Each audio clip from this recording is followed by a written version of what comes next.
జరుగుతుంది. అప్పుడు Sreeja demand and రీతుకి clear మాట చెప్పింది, మంచి సజెషన్ ఇచ్చారు. ఏమంటే, అరే నాయన మీ ఇద్దరు కొలిక్కొచ్చి మీరు ఒక అండర్స్టాండింగ్ గురించి డెసిషన్ తీసుకోండి, మీరు ఉండాలా విడిపోవాలా ఏంటి, అంతేగాని 24 గంటలు గొడవ వద్దు, వాళ్ళు చెప్పారని వీళ్ళు చెప్పారని కలవడం విడిపోవడం అట్లా వద్దు. మీరు ఒక డెసిషన్ తీసుకొని మీ ఒపీనియన్ ప్రకారం మీరు ఏం చేయాలో అది చేయండి, అంతేగాని వాళ్ళు చెప్పారు వీళ్ళు చెప్పారు ప్రతిసారి ఇష్యూ అవ్వదు.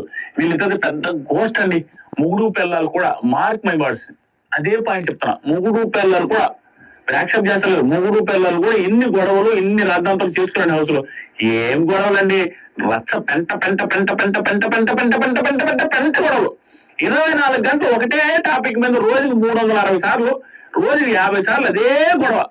ఏందా గొడవ? అదే డబ్బులు 2000 ఎందుకు ఇచ్చావు? ఈ జమాన్ పవన్ కూడా జిడ్డు మనిషి అండి బాబు, పట్టుకుంటూ వాళ్ళని అదే పాయింట్ మీద 2000 500 2000 ఇవ్వాల్సింది 500 ఇచ్చావు, సాయికి ఇచ్చావు, నాకు 2000 ఇచ్చావు, ఇదే పాయింట్ మీదే వాళ్ళు వీళ్ళు మళ్ళీ ఈవిడ కూడా నాకు స్టాండ్ తీసుకోలేదు ఈవిడ ఒకటే, ఇద్దరు మిస్టేక్